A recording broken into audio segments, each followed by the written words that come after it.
अस्सलाम वालेकुम जी, कैसे आप सब लोग। उम्मीद है सब लोग खैरियत से होंगे। आज शेयर कर रही हूँ अफ़गानी चिकन मलाई सीख कबाब की रेसिपी। बहुत ही ज़्यादा टेस्टी बनते हैं और इसकी ग्रेवी बहुत ही स्मूथ सी सिल्की सी बनती है।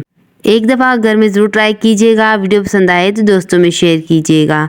चलिए जी, रेसिपी को शुरू करते हैं। बिस्मिल्लाहिर्रहमानिर्रहीम। सबसे पहले यहाँ पे मैंने बोनलेस चिकन ले लिया है। चिकन को धो के अच्छे से खुश्क कर लिया था। ग्राइंडर में शामिल करूँगी और इसका अच्छा सा बारीक सा कीमा बना लूँगी।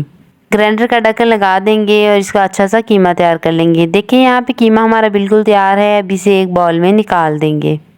कीमे को बाउल में निकालने के बाद रख देंगे साइड पे। अब इसी ग्राइंडर में एक मीडियम साइज़ का प्याज शामिल करेंगे, 3 से 4 हरी मिर्चें शामिल करेंगे और इन्हें अच्छे से ग्राइंड कर लेंगे। प्याज और मिर्चों को ग्राइंड करने के बाद इन्हें कीमे के ऊपर शामिल कर देंगे। कटा हुआ हरा धनिया शामिल करेंगे, आधा चम्मच लहसुन पाउडर, आधा चम्मच अदरक पाउडर शामिल करेंगे, 1 चम्मच कश्मीरी लाल मिर्च शामिल करेंगे, 1 चम्मच कुटी हुई लाल मिर्च शामिल करेंगे, आधा चम्मच नमक का शामिल करेंगे, आधा चम्मच हल्दी शामिल करेंगे और आधा चम्मच पिसा हुआ धनिया शामिल करके इसे अच्छे से मिक्स कर लेंगे। हाथों की मदद से मिक्स करेंगे ताकि मसाला और जो कीमा है वो अच्छे से एक दूसरे में मिक्स हो जाए और अच्छा सा टेस्ट निकल के आए।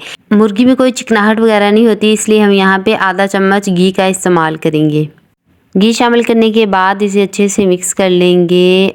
अच्छा, अगर आपके पास बारबेक्यू बनाने वाली सीख है तो वेल एंड गुड। अगर नहीं है तो आप मेरी तरह इस तरह एक चमचा ले लें, उसको हाथों को पहले ग्रीस कर लें और थोड़ा थोड़ा कीमे का मिक्सचर उठाते जाएं और इस तरह से कबाब बनाते जाएं। चमचा बड़ा था और बहुत ज़्यादा बड़ा कबाब बन रहा था, इसलिए मुझे देखने में अच्छा नहीं लग रहा था। तो मैंने दूसरा क्या किया कि एक छोटी जो खाने वाला स्पून होता है वो लिया और उसके साथ कबाब बनाना शुरू कर दिया। कबाब बनाने के बाद हमने इसे थोड़ा सा फ्लेम पे सेक लेना है, ताकि आग पे सेकने से क्या होता है कि कबाब जो है वो जल्दी से चम्मच से उतर भी जाता है और थोड़ा सख्त रहता है, टूटता नहीं है। इसलिए हम ऐसे बनाते जाएंगे और सेक सेक के इसे रखते जाएंगे। सारे कबाब हम इसी तरह से बना के रख लेंगे।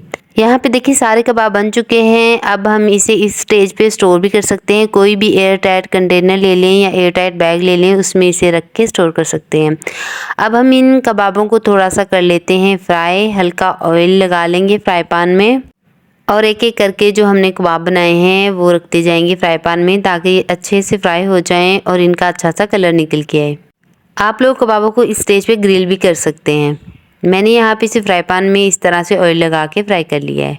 कबाब निकालेंगे साइड पे। अब इसी बचे हुए ऑयल में 3 हरी इलायची शामिल करेंगे, 3 से 4 दालचीनी के टुकड़े शामिल करेंगे, 5 से 6 अदद लौंग शामिल करेंगे और 1 मुट्ठी भर काजू शामिल करेंगे। इन्हें थोड़ा सा रोस्ट करने के बाद हम इसमें प्याज शामिल करेंगे।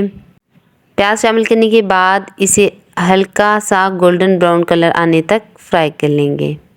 3 हरी मिर्चें जिसे मैंने ऐसे मोटे मोटे टुकड़ों में काट लिया है वो शामिल करूँगी। हरी मिर्चों को भी प्याज के साथ ही फ्राई कर लेना है। प्याज को हल्का गोल्डन कलर आ रहा है तो अब इसमें आधा ग्लास पानी का शामिल कर देंगे, ताकि प्याज जो है वो नरम हो जाए।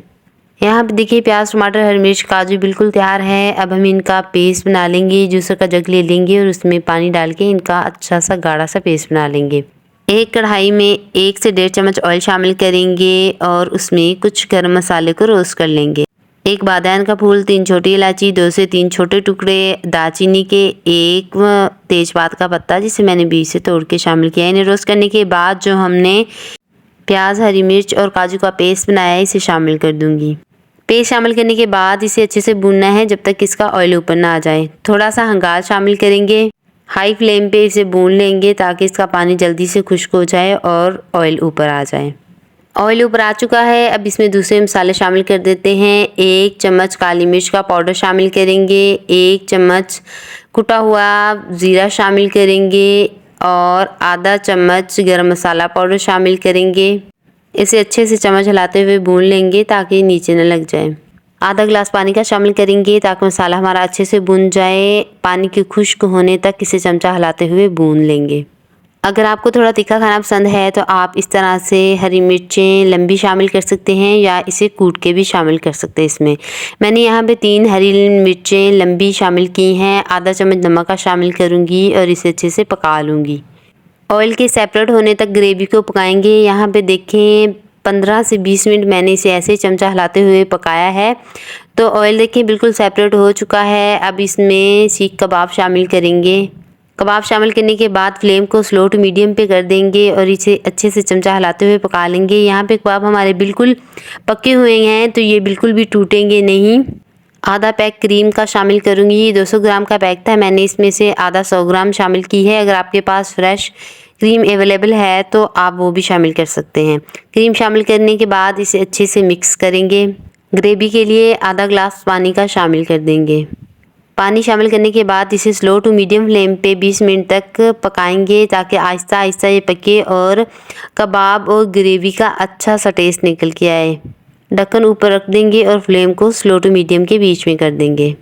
20 मिनट के बाद ढक्कन हटाएंगे। देखिए यहाँ पे ग्रेवी बिल्कुल गाढ़ी हो चुकी है। बीच में से हमने 1-2 दफ़ा चम्मच को हिलाया था। देखिए माशाल्लाह ग्रेवी कितनी क्रीमी बनके तैयार हुई है। अब इसके ऊपर कटा हुआ हरा धनिया शामिल करेंगे। अब ये सर्व करने के लिए बिल्कुल तैयार है। तंदूरी रोटी के साथ खाएं या नान के साथ खाएं। मेहमानों को सर्व करें और दोस्तों को खिलाएं। वीडियो पसंद आई हो तो वीडियो को लाइक ज़रूर कीजिएगा। चैनल पे नए हैं तो चैनल को सब्सक्राइब कर दीजिएगा। मिलते हैं एक और नई रेसिपी के साथ, जब तक के लिए अल्लाह हाफिज़।